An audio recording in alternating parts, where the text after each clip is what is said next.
This is Greg Smallwood, and you're listening to Into the Night, a Moon Knight podcast.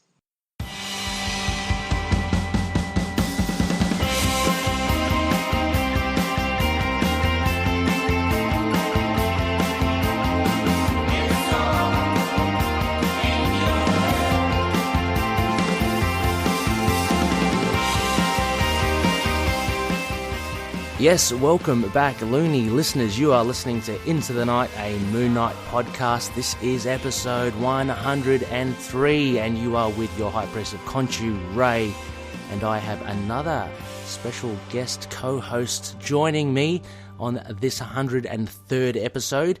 I'm very pleased to have with us, for a particular reason, Phil Perich from the Capes and Lunatics podcast. Hey, Phil, how you going? Good. It's great to be here. I was going to make a joke and be like, hey, it's Noel Tate, everyone. How you doing? Yes, poor Noel. Yes, incapacitated. We'll have to go grab him soon. But no, Phil, of course you're here, not just to obviously join us on the show, which is always a pleasure, but this is part 2 of a crossover which you and I have been doing across both of the podcasts that we host. Oh, yeah. Well, we did part 1 on our Ultimate Spider-Cast show, which we do on the Capes and Lunatics Sidekicks podcast. So, Yeah, and you covered Spider-Man, the Todd McFarlane run. It's a bit hard to. That's the adjectiveless Spider-Man, right? That title, issues 13 to 14 by Todd McFarlane, which kind of ties in with a symbiote kind of clad Spider-Man with our issues 32 and 33. For loonies that haven't listened to that episode, 27.5, I believe, Phil. Yes. Go check it out. It's a good primer for actually just setting up, I guess, what happens in these issues 32 and 33. You'll also be treated with fantastic vocal talents from Mr. Perich as well. Phil, I was very, very pleasantly surprised with your vocal renditions of, Morbius, a few homeless people, shall we say? Have you had any background in vocal acting? No, not really. It's basically just been a lot of on-the-job training the last couple of years with the podcast. But yeah, they're very nice indeed.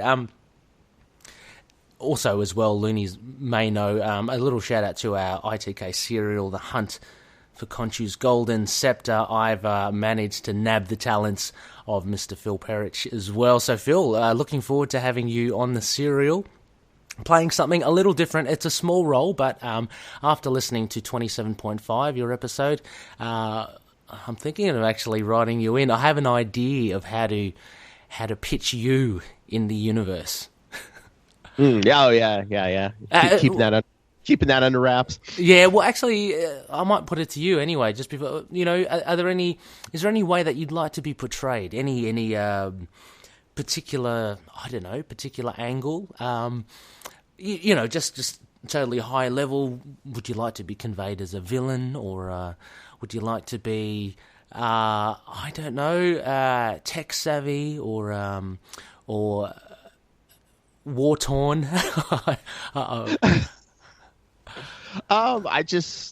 This is your masterpiece. I'm just to be a little bit actor in your Okay. great opera. No worries. Well, yep. I've already got something germinating in this warped mind of mine. But it's great to have you on board for that, and keen to do a role. So can't wait to get onto that. Anyway, as usual, loonies, just starting off with a little bit of idle chat, and to kick off, I guess, Phil, what we always kind of usually ask is, what are any big hits, any recommendations of things that you're reading at the moment for the loonies out there? Yeah, I read a lot of Marvel and DC, but this week, what I enjoyed was the final issue of The Walking Dead. Oh, yes, right. And you had an episode dedicated to that as well. Yeah, we did a special on it on the 4th of July. Yeah, it's a really good story, and the best part, I keep harping about this, it's a triple-sized issue at the same price as like a regular issue. Take a leaf out of that, Marvel and DC. Treat the fans that have been with you for so long. And Walking Dead's been on for a long time, right? Have you been reading it from the start, or? No, I kind of got into it when the TV show started, and then I grabbed like the first 2 omnibuses, and then after that I was like, oh, this is so good because I can put the omnibuses down. So I just collecting the issues from that point on. And oh, right, okay.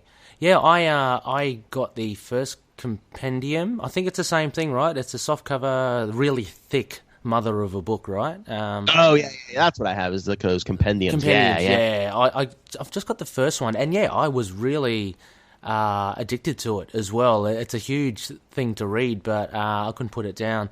Obviously, again, money and all that gets in the way, and things have kind of fallen back. But I wouldn't mind getting that. I think there are 3 volumes, right? So you stopped at 2, and then you went to catch the single issues.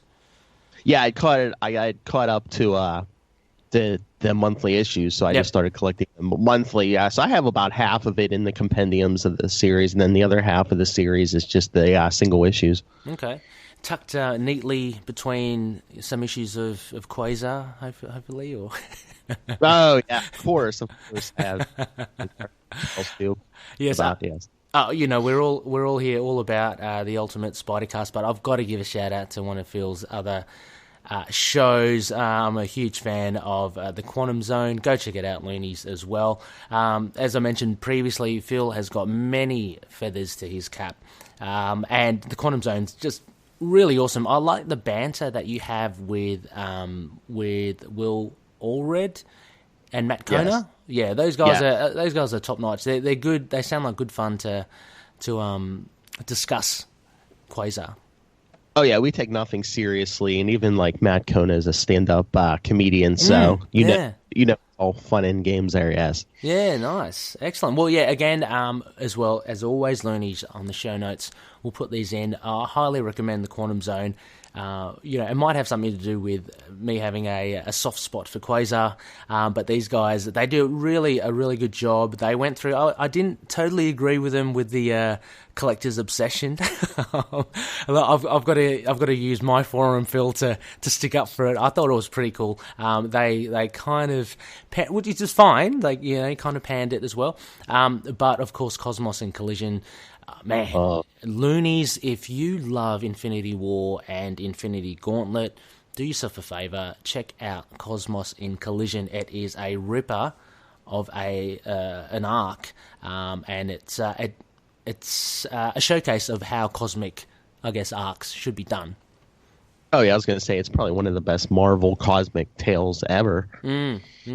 If you could compare it with, say, DC, Phil, what would the best DC cosmic tale be?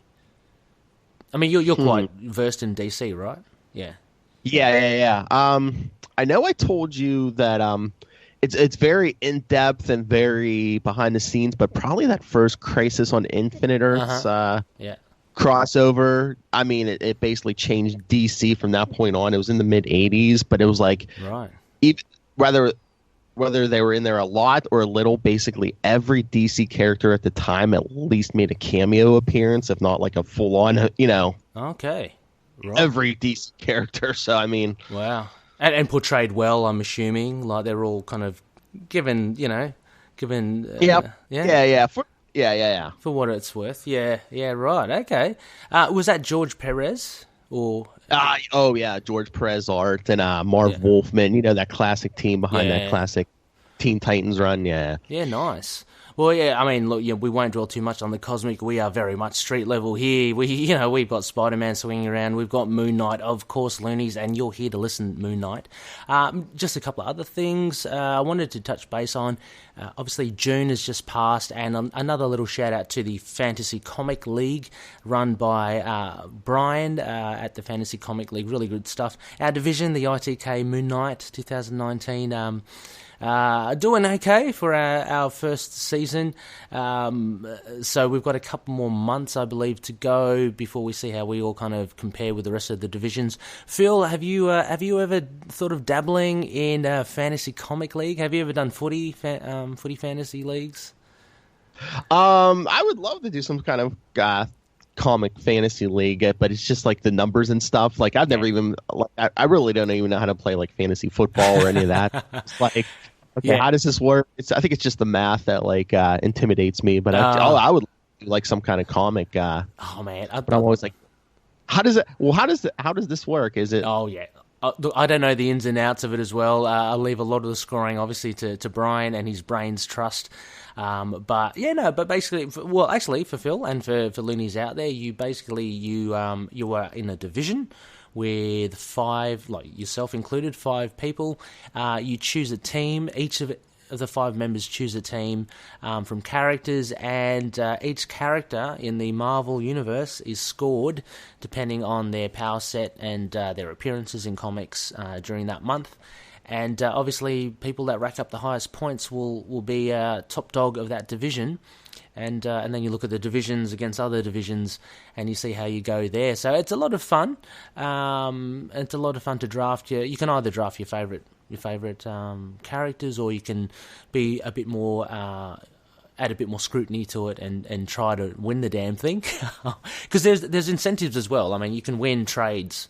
I think each month the top scorer gets a trade. So yeah, definitely worth a go. So yeah, check it out again. We'll put that in the show notes. A lot of fun, and I just wanted to give a shout out to Brian. He's doing great work over there. A lot of work, I must say. Also, Phil, finally, I just wanted to get your take. I know the San Diego Comic-Con is coming up soon. This runs, I think, from Thursday the 18th to the 21st of July. Now, Phil, what can we expect from Marvel or Hall H? Or I've never been to the con, so I don't know what the thing is. Comics-wise and cinema-wise, what do you reckon? What are you expecting to hear? And what would you like to hear? Well, we're probably going to get big announcements about what the MCU, like what movies and stuff they're going to put out, because they've been really secretive about that. Yeah. Said they're going to announce till after Spider-Man Far From Home. So I'm assuming we're going to get big MCU announcements. And did you see Far From Home yet? No, not yet. I'm hoping to see it on Tuesday. Have you've seen it, right? Yeah, we saw it yesterday morning. It's so good. Is it good? Yeah. Yeah. See it, yeah. Lovely. Oh, stay for the 2 end credit scenes. I heard that the middle and the end ones are pretty good, and they're setting up for the future. Oh, yes, lovely. Oh man, that's pretty cool. Well, I'm going on Tuesday. You guys will most probably be having a spoiler review on it, right? Yes, we're doing our review tomorrow night, Sunday at 7 p.m. Eastern U.S. time. I'd invite you, but I'm sure you're probably going to be sleeping or on your way to work Monday morning. Yeah, no, I'll definitely be listening to it, but it will be after the Tuesday when I get my Spider-Man fix. No, that's exciting to hear, Phil, and no, really good. And having done the Infinity War discussion with you all those yonks ago, it'll be fun to hear your thoughts on Spider-Man Far From Home as well. Look, and you know, I was going to say, sorry, it just feels like I keep pimping my show, but no, of course, yeah. Well, the Monday after San Diego Comic-Con, we're going to do a special because our co-host Lilith Hellfire will be at San Diego Comic-Con, so she's going to bring back all the news and does she in real time. She regularly goes, right? Like she's been to a few. Yeah, because that's where she grew up in San Diego, so that's like town. So yeah, she goes a lot. Okay. Well, I also actually have to a little shout out towards Lilith Hellfire as well, Phil. Listening to the Ultimate Spider Cast, I would have to totally agree. A big fan of Ben Reilly as well. I am, so she's scored some points there for me. Yeah. Do you like the Scarlet Spider as well? Oh yeah, I love Scarlet. Yeah, I love that whole clone stuff. I know, like in the 90s, they dragged that out way too long. Well, that's it. I love that. Yeah, I think you can either love it or hate it. And no, it's good to hear it. So when I heard that, and it's the the bumper to your show each time. It's like, yeah, bloody oath. Look, for San Diego Comic Con, I really don't know how it totally works. I guess Hall H as well. As you say, we're probably going to get a bit more information on Phase 4. There's potentially more information on the Shang-Chi movie, which I'm really looking forward to as well. We've got a couple of announcements of, I think, stars, or at least the director has been announced, and unfortunately his name eludes me. But that sounds pretty cool. Maybe more on the Eternals. Maybe more on Keanu Reeves, Phil. Maybe he can finally be slotted in somewhere. Feige's got a, maybe Moon Knight. I don't know. I was going to say, I'm not pandering, but I want to see some Moon Knight. Yeah, Keanu would be great. I mean, he does all that John Wick stuff already. So.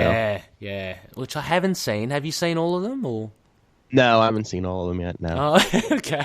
Yeah. I'm exactly, but, yeah. I hear good stuff, and I mean, he's already an action star. I mean, he did those Matrix movies. Now he does John Wick stuff. Absolutely. But I hear he's busy filming Bill and Ted 3. Oh, really? Oh, okay. That's different from John Wick, anyway. But, that was what springboarded him on. So, anyway, okay, cool. So, San Diego, look, I was kind of probably dangling the carrot to you there, Phil. I was hoping San Diego Comic-Con, maybe announcements from the comic book writers, maybe more on Moon Knight. I don't know. Oh, of course, my first love is comics. I hope some big comic announcement. Yeah, I mean, that's it's a bit of I had a chat with Wayne in last episode. We're talking about cons in the comic conventions in Australia, Supernova, and it's a bit of a disappointment, like that comic book conventions are less and less about comic books. I mean, not wanting to sound like a grumpy old man, but surely there's got to be, are there conventions that are more aimed towards, just comic books? I know, obviously, the big hitters, A-list Hollywood stars bring in the bucks, but I guess the lesser ones, right, in the US would be more on. Would they? No. Yeah, sometimes. I know sometimes we get smaller cons around here that are just comic book centric, but there's like a bigger one around here, the Steel City Con, where it's like they'll bring in guests from like, TV, some of the TV stars, some of them from years ago, or because what was it in December? My friend Tyler and we met Dean Cain. Yeah, that's a big one. Yeah, nice one. He's a really nice guy. He's some of those people you can tell they're just there to make the money or whatever. But yeah, he was really nice. Yeah, and the prices actually, on that, the prices for getting a photo with them, they're not cheap though as well, aren't they? They're... Oh yeah, like if you just want to talk to them for 2 seconds and maybe get a signature, usually it's not too bad. But yeah, if you want to get the full package, it can be kind of priced. Oh, I wanted to give a little shout out to one of our fellow collective members, obviously Dave Fenn from the Signal of Doom. A funny, awesome bloke. Anyway, he was telling us he had a bit of a chat about it as well, and the likes of at our Comic Cons, we have Chris Hemsworth. Obviously, he's a big star, but, he's local talent. I always see him as the guy from Home and Away, the TV soap drama. Obviously, he's more than that now. He's a huge star. But, just charging a few $100 for a photo, it's like, come on. You can do a mate's rates, can't you? We're in Australia. You can. But he's in the Avengers. He can't, he's not got a body already. Yeah, I know. He's but it's just weird, I mean, I guess it's different in Australia compared to, in the US. You got a whole lot more stars and big list names, and anyway. So okay, maybe more on Moon Knight. Hopefully, maybe more. Oh God, yet another event for Marvel. I'm sure there'll be something announced. We've still got the House of X and the Power of X, or the House of 10 and the Power of 10, which I'm looking forward to from Jonathan Hickman. Don't get me wrong. That's good. I want to see more of Acts of Evil as well, Phil, Yes. For me, it's not quite hitting the heights of Acts of Vengeance from what we've seen, right? Just the solicits. Yeah. Acts of Vengeance was an awesome, and again, apologies, loonies. I'm with Phil, so you're talking again to Phil's the same vintage of myself, so I like to vent with Phil. But Acts of Vengeance back in the day was awesome. It was great. It was spanning across all the titles. It had a nice core story. Acts of Evil looks like predominantly an annuals based thing, which is not too bad. I mean, I remember you guys talking in the Quantum Zone about Atlantis Attacks, which actually I'd love to get into. Have you got all the parts to that, or? Oh, I don't think I've that spanned. I think what was that, like every annual Marvel had that year. I don't think I have all. But yeah, that's the thing. Yeah, with Acts of Vengeance, it went through every monthly book. The Atlantis Attacks, at least it went through every annual. Yeah, Acts of Evil just seems like it picked and choose. It was just picks which ones it goes through. But at least we're getting the Moon Knight, which is funny. Yeah. It's funny, Moon Knight gets an annual, but he doesn't have an ongoing book right now. It's strange. It's just like, it's really like, not a slap in the face to Moon Knight fans, but it's kind of like, we're giving you this thing, but, you're not having, you're not having the whole banana, you know what I mean? Unless something's coming. I know, which is what we're all clinging to, but hopefully, with Acts of Evil, I'm just hoping there's a common thread throughout them all, rather than just, random villains, so we'll have to wait and see. But hopefully, look, we're still a long way out from San Diego Comic-Con. I'll be watching most of it on the live stream from YouTube, which is the closest that I can ever get to San Diego Comic-Con. But it'd be great. You have Lilith there as your live correspondent, which will be fantastic. Yeah, so check out our social media, which I'll drop later. Yeah, I'll post live updates as I can. Yeah, that'll be awesome. All right, Loonies. Okay, just going through. Look, it's been pretty thin pickings for our new segment, White Noise. There's only this one thing. There was an appearance of Iraq Knight. This was posted up by Rebecca on our ITK Facebook group. This week, the Soldier Supreme Annual was released, which I believe is one of a 5-parter series with the likes of all the other Infinity Warps characters. So obviously, Iraq Knight is coming, but he appears in this issue, looking pretty spick there, I think. Phil, did you manage to see that? I think it's only one panel. Yeah, I read the issue. Yep. Yeah, I liked it. I mean, yeah, like you said, he only appears in like one panel, but he seemed a little more jovial than he did in his in the original series. Yeah, a bit more Spidey. Well, he's always had a bit more of that Spider flavor. Actually, this is funny, Phil, because he is a bit of an amalgamation between the two characters that we're kind of representing in this podcast. Spider-Man and Moon Knight. So, So he always had a bit of that Spider-Man kind of edge in that 2-parter that he had in Infinity Warps. And yeah, as you say, it looks like he's a bit more taking it one step further with his humour. But no, looking good. Very cool costume as always. So that's very cool indeed. Look, sorry, we're going to get there, Maloonies. Just bear with us. We're getting there with our review. I know we're both chomping to the bits to actually get into it. I just wanted to also, Phil, because last episode Wayne and I we scroll through the Facebook group, and I thought it'd be good to just give some loonies some shout-outs.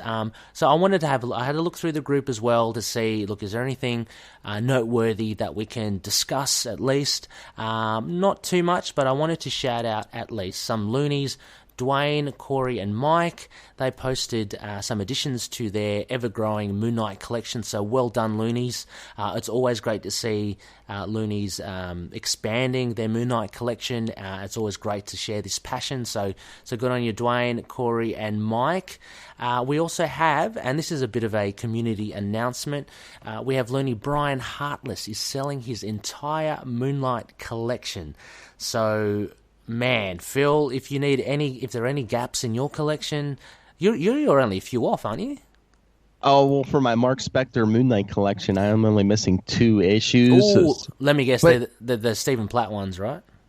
Oh, the later ones? It is. Yeah, it is. I think, what is that? Is it 55 or 56? You know what? I think I might actually only need 1 now, because I was missing one part of the Stained Glass Scarlet arc, but I did manage to finally pick that up. So yeah, now that I'm thinking about it, I only need 1. That's one of those Stephen Platt issues. Yeah, I think it's the Spider-Man one. Bloody hell, Phil. I keep coming back to Spider-Man this week. Yeah, no, but you're doing well with your collection. Bloody hell, that's great. Awesome stuff. Well, maybe you can hit young Brian here with his collection. He's selling all of them. They include variants, a whole kit and caboodle. So if you want to contact Brian or get into it, either join our group or just hit us up and we'll try and arrange something. I know Brian is keen to sell it. I don't know why. It's a beautiful collection. But anyway, thanks Looney Brian for sharing that as well. Also, another couple of shout outs we have from Loonies. Looney Jordan has posted sightings of Crescent Beach, so he's cited that, and our beloved Power of Chad has cited Lake Crescent near his place as well. So Loonies, any Mooney related road or beach or lake, hit us up as well. We'll shout it out. Phil, is there a Khonshu Avenue near you, or is there a Spector Spector Street? I wish. I'm trying to think. Yeah, no, I don't think we have any moon themed streets or track. I don't think so. It's an odd one. Look, I love seeing. I remember some loonies were posting people with license plate numbers as well. It's just funny. It's hilarious, you know. I love it how Marc Spector Moon Knight is on the minds of the loonies. So let's keep it that way, loonies. Keep your eyes out. You know, be vigilant at night. Protect the night travelers, all that sort of stuff. We love it. So yeah, big shout out there to Jordan and to the Power of Chad, of course. Also, we've got a couple of things here. Anthony and Doc Issues from one of our favourite podcasters, Well, Capes on the Couch, where comics get counselling. They're heading towards their 50th episode. So for their 50th episode, they're doing a mailbag. They're going to do the whole episode answering questions sent in from listeners. So get your questions in. These guys are awesome. If you haven't listened to their show, they basically pick a comic book character. Have you listened to this, Phil? No, I've been meaning to. I listen to so many podcasts. I know, yeah, of course. I mean, episode 50 might be a good jumping on point there. Oh, very, very much so. Anthony and Doc are very amiable hosts as well, and they obviously did Moon Knight, which is how I came across them. Anyway, they're answering any questions. I've already submitted some questions for them, but a big shout out for them, and a big congratulations on their upcoming 50th as well. So that about wraps up our spectacle, our shout outs. Now, before we get into it, Phil, I am going to throw the torch to you. We're going to do a little bit of a preamble. This is part 2, as we mentioned, of our Moon Knight / Spider-Man crossover with the Ultimate Spider Cast. As we mentioned, Phil, episode 27.5 was part 1 of this, which showcased Spider-Man basically setting the scene. He had a little bit of an adventure before he comes across issue 32 and 33. Now, I guess in summary, Phil, how would you summarize this adventure in 13 and 14? Basically, these homeless people, who are living in the sewer, are abducting other homeless people and other people from the surface. Mm-hmm. And so Spider-Man goes to investigate. He goes down and he's like, "Oh, they can see me coming a mile away, so I got to put on this black suit, even though my wife doesn't like it too much." Mm-hmm. So he puts it on and he's like, "Oh, they can still kind of see me," but then he has a whole encounter with Morbius, the living vampire. Yeah. Really cool character, actually. I really do like Morbius. He's kind of sympathetic. It's weird because he's a vampire, but it's against his kind of against his. He doesn't really want to do it, right? Yeah. I think depending who writes him, they always kind of paint him as either an anti-hero or a full-on villain. Yeah. So so basically it's a bit of a tussle with Morbius, and because some homeless people, obviously, geez, these poor homeless people, they always are the the poor victims of these sorts of shenanigans. Also, actually, taking a step back, Phil, I forgot to ask, the Ultimate Spider Cast. So you gave a bit of a plug with it, Little Hellfire. So what sort of series do you cover as well? I mean, there are a lot of Spider-Man series. What have you covered so far? Well, the first half, we started in January. We started with we've been doing theme months because at the end of each month we were covering each movie. So of course, the first month we started with the first Tobey Maguire Spider-Man. So of course those were Green Goblin centric issues. And February was Dr. Octopus month. So yeah, after this month when we're doing the Mysterio stuff, we're going to be branching out into. We're going to be covering Identity Crisis and all the Slinger stuff. Awesome. Do you remember those Identity? And then September we're gonna. We just mentioned it. We're going to be doing Spider-Man's Acts of Vengeance issues. Yes. Oh, Acts of Vengeance. Let me try to remember. Don't tell me. Oh, you probably will have to, because I did get them from Spectacular Spider-Man, right? No, he did. He had the Tri-Sentinel, right? That was Amazing Spider-Man. Yeah. Oh, he got a whole bunch. Yeah, he had 3 books, so he fought a whole bunch of people, and that's, remember, not to spoil too much, but he got the Captain Universe powers during that time. Oh, the Cosmic Spidey is awesome. Yes. Yeah, cool. So, he was going toe to toe with like the Hulk, Magneto. Yeah. Was the Hulk in? Because one of my favorite Spidey runs back in the day was the Web of Spider-Man, which I know you guys covered some of as well. I love. I can't do his name justice. Is it Alex Savuik, the artist? Saviak? I don't know. I'm not. Yeah. You know the guy, right? Yeah. I love his work, his pencils on the Web of Spider-Man. Yeah, Web of Spider-Man was a brilliant, and that was the one that I remember. He went up against the Green Hulk. And there's an arc there where he actually becomes the Hulk, right? Do you remember that? Oh yeah, he gets infected with gamma radiation. How cool is that? Yeah, that was awesome stuff. I can't remember who the writer is. Is it Dave Michelini who writes? I have no idea who writes Web of Spider-Man. I'm trying to remember. No, because I think Michelini was on Amazing for the long. Yeah. But yeah, during Acts of Vengeance, we're going to cover them all: Web of Spider-Man, Amazing Spider-Man, Spider-Man, yeah. Awesome. Again, so, loonies, get your Spider-Man fixed out. A lot of loonies I know are big Spider-Man fans. They kind of cross paths and are kind of similar in many ways.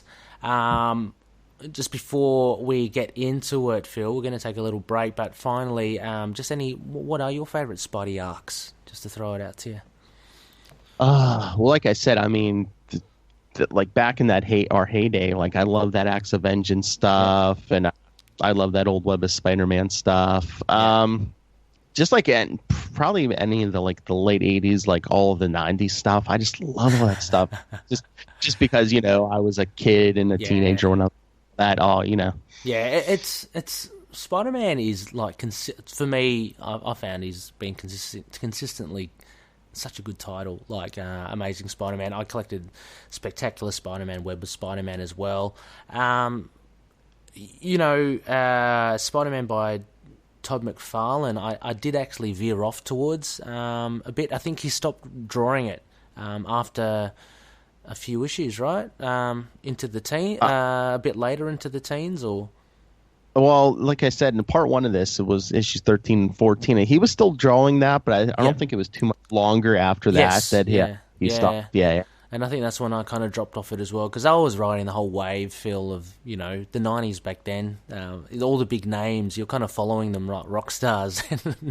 Back in those days when the Spider-Man #1 and X-Men #1 were selling like 1 million copies and stuff. Crazy.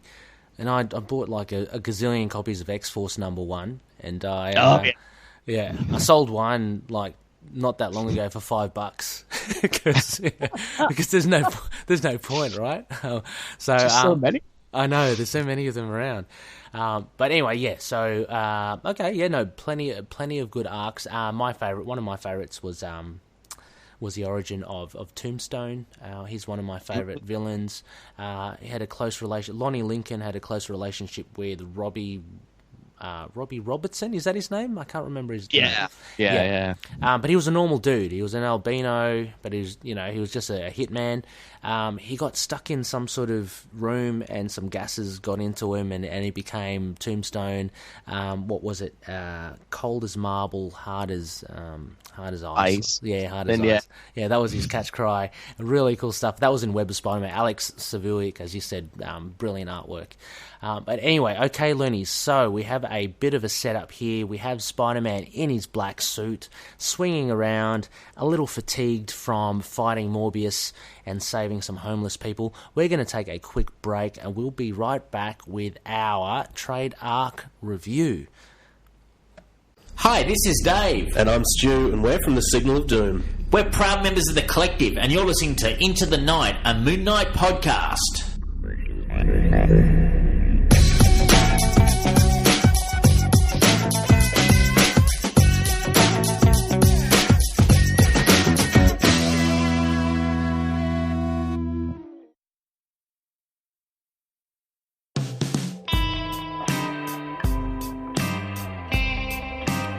Yes, welcome back, Looney listeners. You are listening to Into the Night, episode 103. You are here with Ray and our very special guest, Phil, from the Ultimate Spider Cast, and we're here to review for you a couple of Marc Spector issues here, issues 32 and 33. Phil, these were, gratefully, these were your suggestions, and what great issues that you have chosen.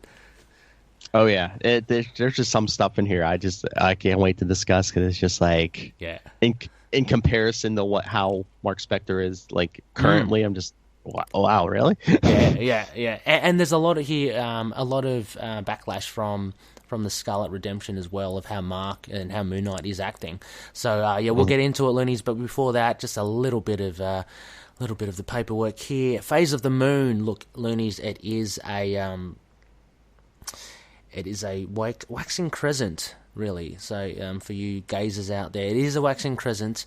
So we should be doing a modern run review. I have spoken to Khonshu. He's lost his scepter. So we're doing that next week. This week we're doing a waxing GIBBOUS, which is basically the Phase of the Moon next week. We're doing a bit of a swap, and with that is a trade arc review. And we've considered this an arc. Obviously, it's a small one, a two-parter, so 32-33. Marc Spector released, it was between November and December 1991. Now, available, it's pretty hard to get, right, Phil? Digitally, it's pretty much non-existent, right? Digitally? Yeah, I think so. You're looking at it from the, you've got the floppies, I'm assuming, right? Yeah, I mean, and I didn't. I bought them a few years ago, so I mean, they're available floppies somewhere. I mean, if you dig hard enough, I think you can find them. Yeah, that's good. I think one of the Loonies found them for a couple of bucks as well, so he did well for himself. But yeah, available mainly in singles. Look, fingers crossed that we'll get an epic collection of Marc Spector Moon Knight. It's got to be on the way. We've got the entire collection of Doug Mensch, so it's not long to go before we get that. Writers. Well, we have the plot by J.M. DeMatteis and written by Howard Mackie. Two awesome writers. Penciler Ron Garney. Look, Phil, this is one of my favourite teams here, actually. Ron Garney and Tom Palmer. Brilliant. I mean, it might not be everyone's cup of tea, but for me, it does hark back to a lot of older kind of comics. So really good stuff. Colourist Christie Scheele, letterer Ken Lopez, and editor Danny Fingeroth. Now, Phil, what we usually do, this is Over the Moon, this is a trade arc review. We generally give a short synopsis. I've got the synopses here from courtesy of Wiki. Now, I would like to borrow your dulcet tones, Phil, if possible. Would you be able to read out both of these in succession, of issue 32 and 33, to kind of lay the ground of what we are going to discuss? All right. Issue 32. Hobgoblin, in his demonic form, kills a mercenary. He declares his goal of killing other mercenaries as well. Moon Knight spars with Frenchie. He thinks about their recent disagreement due to his newfound compassion. Hobgoblin painfully transforms back and forth between his demonic form and human form. Meanwhile, Spider-Man searches the city for him. Hobgoblin finds and attacks Frenchie, but Spider-Man intervenes. When Hobgoblin escapes, Frenchie realizes he will be going after Marc Spector next. Hobgoblin arrives at Spector Manor and fights Moon Knight while continuing to switch forms randomly. And we jump to issue 33. Hobgoblin fights Moon Knight throughout Spector Manor. He continues to randomly transform between his demonic and human forms. Moon Knight tries to reason with him, but Frenchie and Spider-Man interrupt. Macendale's body becomes divided into demonic and human halves and chokes himself. Moon Knight grabs hold and continues trying to get through to him. Hobgoblin crashes outside with Macendale back in control. He attacks Marlene with a pumpkin bomb to try and escape. Moon Knight follows Spider-Man and the Goblin Glider, then violently punches Hobgoblin into unconsciousness. Yes, Loonies, a couple of great issues. They're action-packed as well, so you can't go wrong with this. But, so that was a summation, basically, of issues 32, 33. Half-Life and Torn were the titles of these issues, respectively. Now, Phil, okay, chomping to the bits here. Your overall impressions of this arc as a whole, what did you think of it? again, it's 90s stuff. Of course, I love it, and I love I always love like J.M. DeMatteis' work. And can I just compliment you on your interview with J.M. DeMatteis? Thank you. Yeah, I was so jealous, in that big hulking 100th episode. Yeah, I hope you had a long drive somewhere. So it took me a couple listens, but I got through. It was all good. But yeah, it was a great 100th episode. If it was me, I would have like divvied up all those. I would have been like, each interview is a separate episode. But Ray was nice and gave you it all in one shot. One big hit. Yeah, no, he was a very genuine and awesome bloke, J.M. DeMatteis. I couldn't believe it as well. He's, like I said, he's a legend of the field. His work on Spider-Man alone is just phenomenal. But we managed to speak to him about Moon Knight. We forgot to actually speak to him about this because he's only credited as the plot here. But Howard Mackie writes this. But it is a really fun run. Not as cerebral, I thought, as the Scarlet Redemption, but I guess it makes sense that he kind of carries on because there are connections here to the previous arc of the Scarlet Redemption, and one of them most notably being Phil, Moon Knight being more compassionate, right? There's this shift in his modus operandi. Yes, if you're just jumping into this from the, just reading modern Moon Knight, it's very weird. You're getting like a more compassionate Marc Spector, and it's how many years later this is going to be the guy cutting the face off Bushman? Yeah, exactly. So again, JM not afraid to dabble and to tweak characters as they are. I mean, having said that, this was only a short two-parter, so you got a sense of it, but it's not like it had any ramifications, right? The only ramifications were that kind of little tiff with Frenchie, which I found a bit weird. Like, he was so angry at Marc for being more compassionate. Did that make sense to you at all? I don't know. We'll looking at it back from hindsight and everything. I'm just like, okay, did Frenchie not? Was he afraid he's going to be out here alone in his violent ways, or like, is he dealing with his own stuff? Because we get revelations about Frenchie years later. So yeah. I think the next issue, 34, is that standalone Frenchie issue. Oh yeah, with was it Kill Shrike or whatever? Yeah. That's a cool issue as well in its own right. But yeah, so we do get, as mentioned in the synopsis, Moon Knight and Frenchie, they're a bit strained. But the good thing though is, again, like Marlene is the constant rock to Marc, and she's there to support him the whole way throughout. Because he's going through this tough thing, and she ends up being the reason that, how shall we say, that Marc almost crosses the line again. Like, he gets so wound up towards the end that he really just pummels Hobgoblin to unconsciousness. Which, what did you find of the ending? The ending was a little abrupt, a little weird.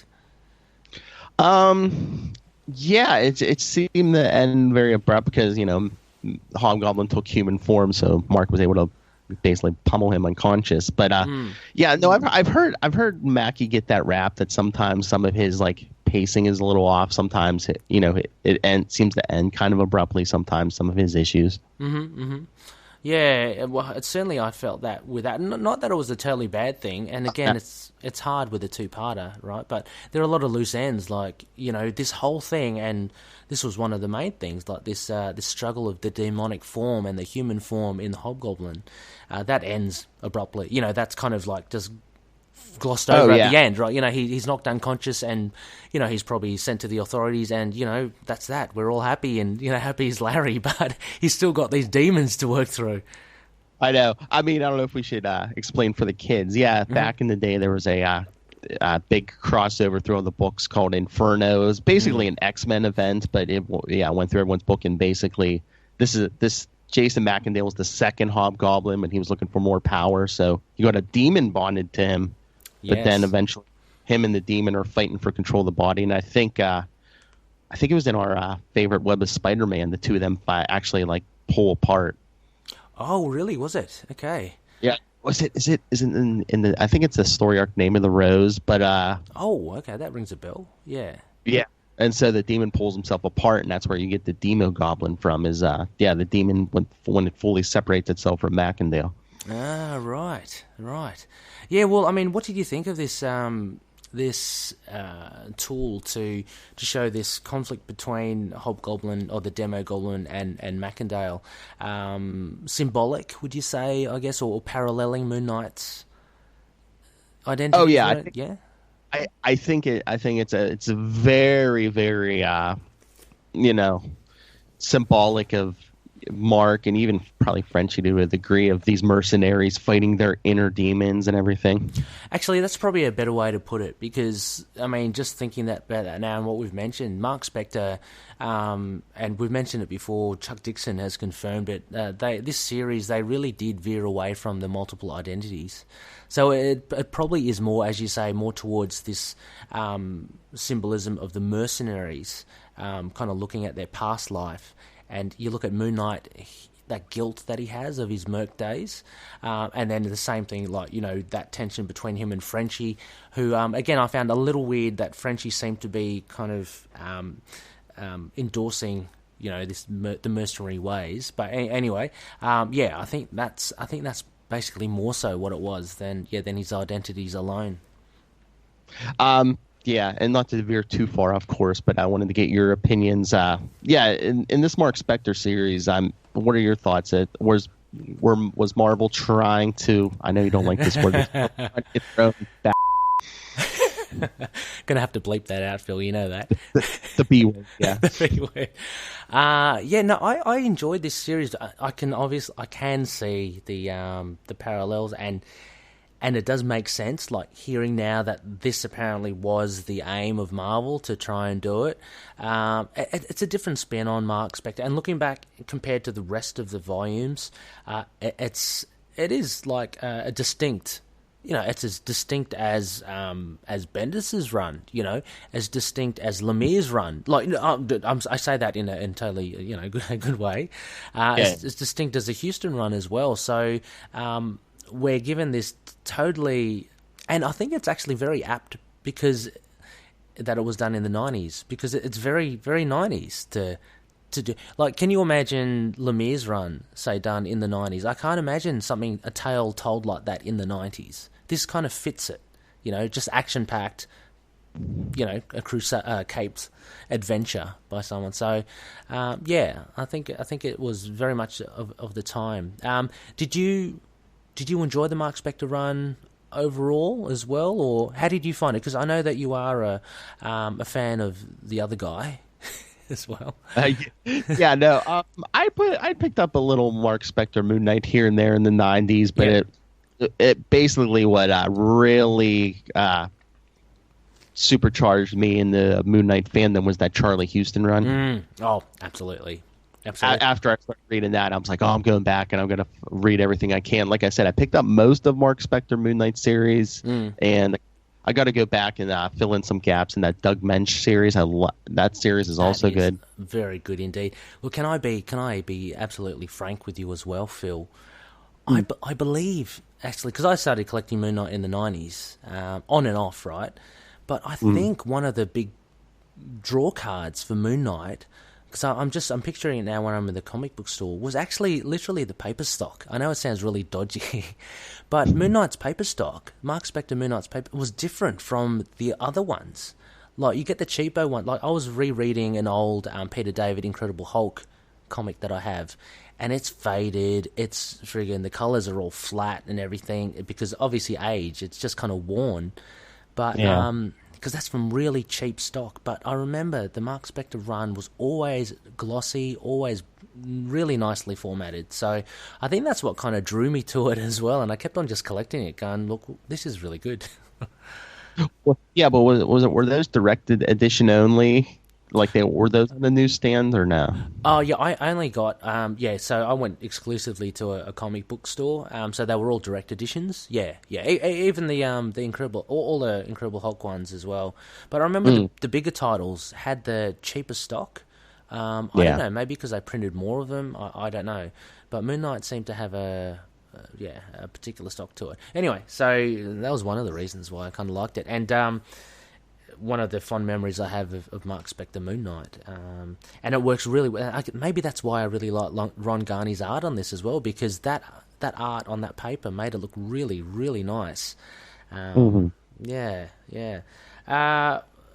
So I mean, if we go through it as well, obviously there's the Hobgoblin is attacking the mercenaries. He kills a guy at the beginning. You know, obviously the guy's got a red on his ledger, so he gets friggin' done by. And it's not long before Frenchie and Marc Spector are in the sights of Hobgoblin. Let's talk about Spidey then. He intervenes as well. So he comes swinging in, doesn't he? And there's a nice little, on page 16, there's a nice little, very short recap. And a little reference there by Danny about Spider-Man's travails before that. Well, yeah, I think you kind of had to put that in because it's kind of funny because it's like, yeah, Spider-Man basically put the black suit on just for that one adventure. Yeah. So I don't know if somebody on the Moon Knight book really wanted him in the black suit because it's just like, oh, no, let's catch him before he gets home so he can be in this in the black suit. Well, that's very interesting as well that you say that because you know it from the greater context as well. Because I just took that for granted. But yeah, why... Was that the only reason that he wore the black suit, as mentioned in 1314? Because he wanted to go down where it's dark and... Yeah, he wanted to kind of blend in so maybe they wouldn't come a mile away. Yeah, that's the only reason he wore that suit. Because, again, obviously it's Marc Spector, you see him in black. I wonder if he ended up in the black suit on any other, issues. I don't think he did, but yeah, that's a very strange thing to do. Maybe they were testing the waters to see how people would... I mean, for many, the symbiote suit is... Well, not that this is a symbiote suit, but this aesthetic is one of the favourite Spider-Man suits, for a lot of people. Oh, I love that suit. I think it looks so sleek and, streamlined and, Yeah, me too as well. I mean, obviously, I'm such the classic look is also good as well, but the black suit is very cool indeed. Anyway, so Oh, sorry. I was going to say I'm just waiting for them to do a combo in the comics because, in the movie, in the Far From Home movie, not too much spoilers, but he gets a red and black suit, and the red and black look pretty nice. So really, a red and black suit, okay. Was that okay? No spoilers because I haven't seen it as well. I'm just fishing here, Phil. Was that a Stark suit or no? Well, let's just say it was made with Stark tech. I'll just leave it at that. Okay, cool. Oh, nice. So anyway, Spider-Man comes in and I've got to laugh here. The next page 17. There's a very gorgeous shot there of MJ. Just in her lingerie. I mean, why not put it in there, right? We're in the 90s. We're living it up. Ron Garney, why not? So anyway, it's not long before Frenchie gets targeted. What did you think of Spider-Man's involvement in here as well? So JM obviously has a vested interest in Spider-Man. To me, though, he doesn't play too much of a big part in this, though. Is it just? Do you reckon it's just for marketing, for promotion? Maybe, and I don't know if back in these days in the 90s, it's Hobgoblin's a Spider-Man villain, so we need Spider-Man story. These days, Hobgoblin just would have showed up and fought Moon Knight without any Spider-Man. Yeah. The walls to those the villain, who's villain is very much been taken down these days, hasn't it? You get. I can't think of just thinking off the top of my head. Maybe the Nick Spencer Ant-Man run. He runs into a lot of villains as well, which you don't really question at all anymore. About isn't that meant to be kind of course if it was Malekith or something, that's very different. But no, true that as well. Maybe because of Hobgoblin's appearance. That could well have done it. Also, as well, there's a bit of another religious kind of undertone to this with the Demo Goblin. He feels he's doing some sort of high powers work. I think that's a bit of that may have come again from DeMatteis. There were very much a lot of undertones in the Scarlet Redemption run as well, and I see a lot of kind of connections between that and how Hobgoblin is treated here. Had you come across the Demogoblin, Hobgoblin anywhere else in a lot of the other Spider titles? Was he very much kind of like this? Yeah, especially when he when the demon was bonded to Mac and Dale, and even when he separates. Yeah, I just found it very humorous that this demon was like thought he was doing quote unquote the Lord's work. You know, yeah, that doesn't make sense. Yeah. Yeah, that's true. And what was his reasoning? He wanted to kill all the mercenaries who had done wrong, who had sinned, so that he could carry on and do like the sinning for them or something. It was a really weird kind of way to justify what he was doing. It was like his holy mission or something. Yeah, and yeah. I was almost gonna be I almost wanted to really pimp out this episode and like say we could did it like a 3-parter, because I think he does mention a Ghost Rider issue 2. I was like, oh, we could have got Inner Demons in on this. Oh man, we could have, because that is something at the back of my head. I'm sure he's in a Ghost Rider thing, isn't he? I'm sure he is. Yeah, because that's what I think started Mac and Dale and the Demon, like to start fighting for the bodies. Like I think Johnny Blaze with Hellfire or something. I think actually the Inner Demons guys have actually reviewed that issue from memory, because I remember they were talking about Spidey, how he was kind of he was such a naysayer in it all. Yes, like, I do remember them talking about his Spider-Man appearance. yeah, yes, and I think he was in the he wasn't in the black suit. He was in the red and blue suit there, but still. The same kind of yeah. Oh, come on, Brian and Chris, we got to do a 3-part crossover sometime. So this would have been cool. We can set something up later on, I'm sure. I was going to say we need to find some kind of crossover. Yeah, so. Absolutely. We're still trying to find that Moon Knight Quasar crossover. I don't think it exists. I wish. But, yeah. Yeah, so anyway, there's a lot of fighting here as a Hobgoblin actually tries to carry out his mission. What I really do enjoy in this as well, Phil, is that you get to see the kick-assery of Frenchie as well. And yep. You know, alluding to issue 34, he is, I've said it before ages ago, he is a superhero in his own right. He just doesn't have a costume, right? He's a pretty cool dude, yeah. I mean, yeah, he's basically Marc Spector without the costume and like the multiple personalities. Yeah, more focused. And he actually beats him in that little practice duel they have, and he nearly kills him. Takes out the knives and actually wants to stick Mark, but thinks otherwise at the end. So Frenchie is doing very well here. When they get into Grant Mansion or Spectre Manor, that's when the fight really kind of starts to take hold. We see a couple of harks harking back to Fist of Khonshu. You know, there's that boomerang, that moon. Yes, yeah, that you don't see all that often. So he takes that out to knock Hobgoblin. But it's not long before Hobgoblin kind of gets his own back, and obviously that ends issue 32. This was way before Mark had the adamantium armor, isn't it? That was later on. That was towards issue 50, I think. Remember he had the... Yeah. Wasn't that like kind of a little before Infinity War, which you guys covered? I think so, yeah. I think it was after the run-in or something he had with Doom. So I believe he's only got Kevlar here, but he gets shot here by Hobgoblin with his, I don't know, Hellfire, I guess.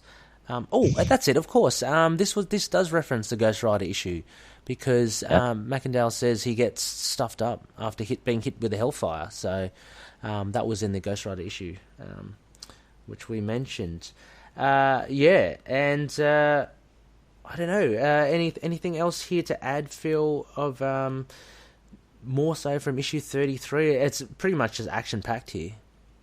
I know some of the people don't like those Fist of Khonshu weapons, like the boomerang you mentioned, but do you feel national pride when Moon Knight's using those that big golden boomerang? I certainly do, yeah. I mean, like, yeah, exactly. I was just waiting for Moon Knight to crack a shrimp on the Barbie as well. That'd be cool. That'd be cool. No, it's all good. I do love, and again, I'm going to go back to Ron Garney. I love the look of Moon Knight here. The way he's drawn is just ominous. This is even before his his adamantium armor, which I'm kind of half liking. Like, he had those Crescent Dart wrist blasters, which are a bit overkill for me. Remember them? I prefer him just throwing them. And didn't he have like an adamantium truncheon or whatever he threw? Would he able to like magnetically like call back or whatever? Yeah, you know? And connect. It was very much Daredevil. Connect to a staff, bow staff, and be nunchuckers, all that sort of stuff. But yeah, no, look, the action here was pretty good. Pretty good to see Moon Knight in action here. Again, like, you don't see. I mean, Spider-Man comes in a couple of times with Frenchie to kind of divert attention from Hobgoblin, and Moon Knight. Basically, again, it's one villain versus three guys. So you kind of know what the result will be. But yeah, pretty tragic that he is literally kind of split in half. That was quite a shocking scene. That I can imagine a very horror kind of look there. Yeah, there's a beautiful, what's that, splash page? Page 19, where he's choking himself and shouting. He's got half the face. I thought that was a really, really nice piece of art there by Ron Garney and Tom Palmer. But we also, towards the end here, Phil, we get a little bit of tidbits of, I believe it is Randall Spector lurking in the shadows, right? Yeah, because isn't that the next big arc? We said, I think it's used the Frenchie issue, and then after that, it's the Randall Spector. Yeah, which is Blood Brothers, which is a great arc with the Punisher in it as well. Having said that, we should try and get. I was going to say we should do a crossover with the Punisher podcast or something. But yeah, no, that's right. Randall Spector, and it's alluded to here. Mark is traumatized, obviously, when Randall had literally sunk an axe into Marlene's back in the day, which is all the way back in the Hulk magazine. And yeah, so that's when he kind of gets goes a bit berserker on Hobgoblin and beats him to a pulp to save Marlene. But yeah, she's not safe because, as we said, Randall Spector's coming soon. But overall, a really enjoyable issue, I thought, Phil. I think if we were to rate this with our convoluted moon rating system, I'll throw it to you first, Phil. Out of 10, what would you give this issues 32 and 33 of Marc Spector Moon Knight? I don't know if it's my 90s nostalgia kicking in or what, but I mean, like I said, I love J.M. DeMatteis, even Howard Mackie, the Ron Garney art. I always love Ron Garney. Yeah. It's so bring back to my childhood and stuff. And of course, I love Spider-Man and Moon Knight. So I'll probably give it an 8 out of 10, which is what, a waxing gibbous. A waxing gibbous, yeah, nice one. Yeah, 8 out of 10. That's pretty good, pretty high regard. Look, I'd filled it in there, Phil. You'd seen my score already. I really enjoyed it as well, but I'm very inconsistent with scoring. This time I'm tending to be conservative, so I'm giving it just a nice, even 3/4 moon, a 7.5, which is no slouch of a score. Highly enjoyable. It's great to be off the back of the Scarlet Redemption. For a short while, it's good to see Moon Knight in a different kind of mindset, a more compassionate. We forgot to mention, Phil, there's that. Oh, actually, no, that was in the epilogue of Scarlet Redemption. There's a nice little sequence when Moon Knight is confronting these criminals, and he's confronting them in a non-aggressive way, and he manages to basically negotiate with them and tell them to not do the crimes that they do. So we get to do a new Moon Knight, albeit for like three issues, and we get all the tension between his supporting cast that we know and love. So yeah, 7.5, pretty good. And Phil, let me just chuck that one in. A waxing gibbous. So there you go, loonies. That is our trade arc review from part 2 of our crossover between the the black suited Spider-Man and Moon Knight, covering Spider-Man 13 and 14 from the Ultimate Spider-Cast, and in this episode covering Marc Spector, Moon Knight, issues 32 and 33. Now, Phil, we aren't finished yet. We have a couple of Mooney missives here that I'd like to share with you. Would you perhaps like to open the account here? We got some feedback from our Facebook group. Would you like to kick us off? Sure. I mean, the first one from Rick Gentusa. Some of my initial thoughts, he said. Ron Garney has got to be one of the most underrated Moon Knight artists. Agree. The cover for issue 32 is without a doubt top 5 best Moon Knight covers of all time. Oh, it's a big call, but I'm happy with that. Face to face with the Hobgoblin, yeah. Yeah. This 2-issue arc is short, but thanks to a writer as talented as Howard Mackie, he's able to fit so much goodness in these issues. Mm-hmm. The way Hobgoblin was constantly fighting himself for what personality will be dominant is a really interesting parallel for what Mark has to deal with in the later runs, like the Houston and Lemire runs, which I think we kind of mentioned. Yeah, true, and that is a good link, isn't it? It's a bit of a precursor. I'm not sure if it was totally planned, but it is nice to look at in hindsight. Black Suit Spider-Man is the best Spider-Man. That's it. They're pointing debating me. Fair enough. 90s love. If Darkhawk showed up, it would have been perfect timing. At the exact same time Hobgoblin was terrorizing Darkhawk. 3 or 4 issues of his book in the same year, and Spider-Man also was a guest star. Oh, wow. So the Rick Ball. Wow, nice pick up there. Okay, so the Dark Phil, there's another thing that Black Spider-Man turned up in. Wow. Did you collect Darkhawk? No, not really. But I don't think he was in the black suit. I think Spider-Man might be in the red. Oh, okay. Because I think that happened, and then you guys covered Round Robin, and then I think that kind of spun Darkhawk and Spider-Man into Round Robin, didn't it? Yes. Yeah, I think it did. Yeah, right. Yeah, you're right. But Rick Ball is a big Darkhawk fan and a big 90s fan, so no surprises there. But he gave it 4.5 out of 5 crescent moons, only because it needs more Darkhawk. Yes, I'm going to start listening to the Ultimate Spider-Cast now after part 1. Yes, nice. Awesome stuff. Yeah, and that's what we love to see. Excellent stuff. So give it a listen. There are plenty of episodes there, as Phil mentioned, covering a lot of different issues and different themes. So if you like your Doc Ock, if you like your Mysterio, definitely check it out. But thank you so much for that. Look, we got a short one here. I'll do the next 2, Phil, just because this one's short.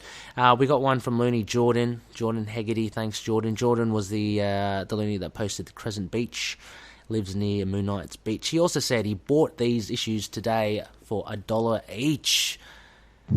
Ouch. Phil, how much did you get yours for? Were they... If they weren't $1, I can't try to remember. It's been a few years. If they weren't $1, they probably weren't too much more. I mean, I don't think I'd probably pay a 2 or 3 then for each issue. Yeah. The ongoing bane of my Australian existence. You guys are so well treated with your back issues. That's awesome. I think everyone's prices are going up. I think as the MCU more and more popular, I think issue prices are going up everywhere, which is great for you guys. I mean, attack those dollar bins when you can, and you never know what you'll find. I saw there was another post, a random post, some guy picked up some Captain America issues for his 4th of July celebrations, he said, and he picked them up for next to nothing. So very happy for you, American Loonies. I just wish Australia had something like that. But thank you so much, Jordan, for that. And again, we have one of our beloved Loonies here, Josh Johnson. He writes in and he says, haven't read this for a few years. I forgot how badass this story is, and how couldn't it be? Not only with Mooney, but also Hobgoblin and a black-suited Spider-Man. From the get-go, the covers are phenomenal, and all the art itself is great. Absolutely agree. Ron Garney does an amazing job, especially on Hobgoblin. The detail he puts into that demon face is crazy. Having Mark and Frenchie know Jason Macendale in the Mercenary days is a nice and logical connection. Would be cool to see the two interact in a flashback, which would have been really cool as well, I think. Actually, and would have been good later on in the runs. I'd love for someone to pick this up and have Macendale in there with Marc Spector and Frenchie and Bushman. This is also an important story for both Mooney and Hobby. Moon Knight gets some virus that will affect him all the way up through Infinity War, while Macendale is finally rid of the demon he was bonded with in the Inferno crossover. Seeing him struggle and fight for his body and mind was quite emotional, on top of also fighting two superheroes. Well, three if you count Frenchie. But he loses my sympathy when he's back to his normal self and attacks Marlene, absolutely, and proves that he's still a dickhead. Excellent. They should use dickhead in the comic books. I reckon that's, grassroots. Also, I'm glad this story got the black-suited Spidey instead of the regular red and blues. It just fits the tone more, plus back in the heyday of Spider-Man vs. Hobgoblin in the mid-80s, he was wearing the black suit. Overall, a great two-parter that I'd rate a waxing gibbous. So thank you, Josh. He is like-minded with you, Phil, a waxing gibbous. Oh yeah, and I'm just waiting for one of these days for the menace of the dickhead. You just have a villain called Dickhead. That'd be great. I'd loathe to think of what his power would be. Anyway, Phil, can you just maybe finish us off here with a last comment? It's from our Facebook page. Yes, Dan Treadway says, look like Hobgoblin got in the Moon Knight's ketamine. Stay down, fiend. A nice little, I'm assuming a little slight reference there to the Moon Knight core. They come up with a lot of funny stuff, and they've created a little culture of Moon Knight himself there. So well done. Thank you, Dan, and thank you everyone for your comments. Well, that about wraps it. Before I finish this, though, Phil, I was reminded, and we got a late message. I wanted to say the other High Priest, Khonshu, couldn't be here. He is struck with a virus. I'm hoping it's not something like Marc Spector's towards the end of the Marc Spector run. Otherwise, we're all in trouble. But Khonshu, hoping you get well soon. He did also want to mention, Phil, that in that Soldier Supreme annual, there's also another little tidbit there. Apparently Bushmaster is mentioned, or there's some sort of reference to him, which sounds pretty cool. Bushman the Hunter? Sorry, not Bushmaster. Bushman the Hunter. Yeah, must be a combo with Craven. Yeah, how cool is that? Yeah. That's good. So, no, thank you, Khonshu. I wish I could get the... I'm going to have to wait for the trade, Phil. There's just too many damn comics out there, too much goodness. But anyway, sorry.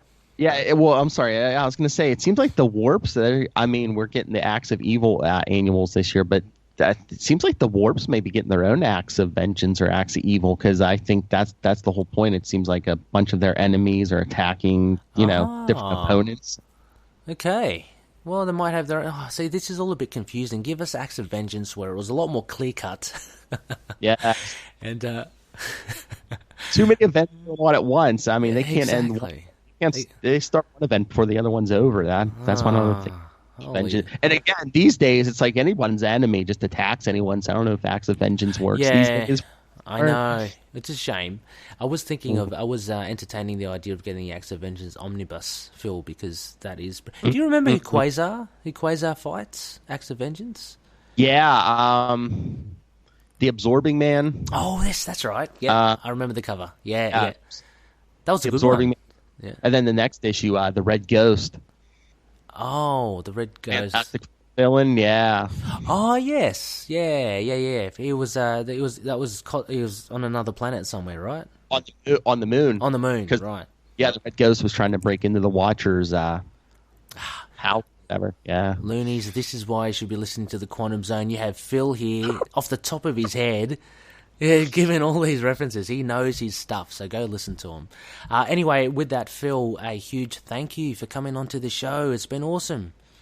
Oh, thank you for having me. You know I love doing this. Oh man, yeah, I love just chatting comics with you as well. And I think I mentioned to you ages ago, there's another X Factor Epic collection coming out, man. We've got to get together for that.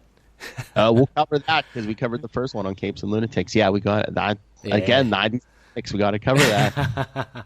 Excellent. And before we go there, Phil, a shout out, another plug to where can everyone find you and listen to you?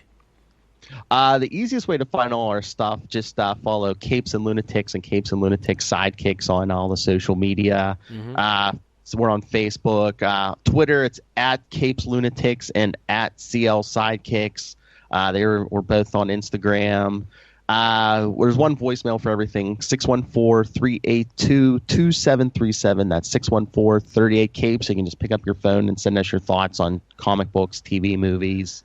And we have a website that's like a work in progress, capesandlunatics.org. Mm-hmm.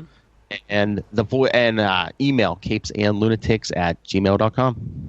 Awesome stuff. And you have merchandise as well, Phil. I'm gonna have to try and get something there for myself as well. Yes. On it's on TeePublic. Yeah, we have T-shirts. I believe they have phone cases. They have mugs, I think. Yeah, they have a bunch of different merchandise you can put our logo on.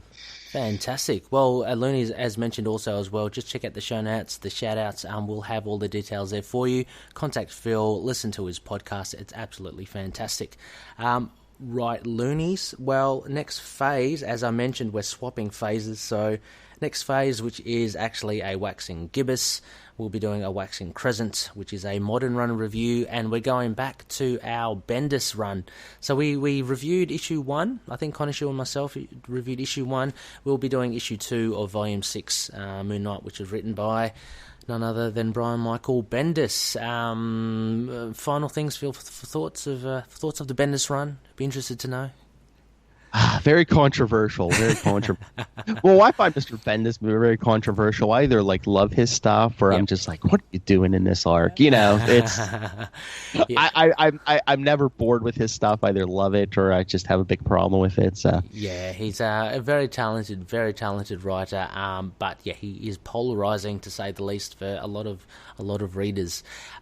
Finally, also as well, Loonies, you can find us on email. Drop us a line, itkmoonnnight@gmail.com, website www.intothenightpodcast.wordpress.com. Our Facebook page is facebook.com/itkmoonnnight, and our group, which is ever growing. Please join. It's so much fun to share stuff, and yeah, we can shout you out on the show. Facebook.com/groups/itkmoonnnight. Our Twitter handle is @itkmoonnnight, and we're on Instagram, Tumblr, YouTube. Just search for Into the Night with a K, a Moon Knight podcast. Finally, iTunes ratings. Look, if you like what you heard, or if you want to suggest something to help us improve the show, we are receptive to all that. Just drop us a rating. It just helps us reach other loonies out there as well. And finally, we're on all good podcast catches, so whatever you're listening to now, try the other ones as well. Apple Podcasts, Stitcher, Spotify, SoundCloud, iHeartRadio. I don't know how to plug this one, Phil. It's just weird because people are listening, if they are listening right now, so it's a bit redundant. Anyway. Tell your friends. Tell your friends. Anyway, Loonies, thank you so much for joining us once again. A huge thanks to Phil, and as always, may Khonshu watch over the denizens of the night. Catch you later. Moon Knight and affiliated characters, stories and events are properties of Marvel Characters Incorporated. Materials used and discussed within the podcast are intended for critique and review purposes only under the fair dealing concept of the current Copyright Act. The views, information or opinions expressed during the podcast are solely those of the individuals involved and do not necessarily represent those of the copyright owners.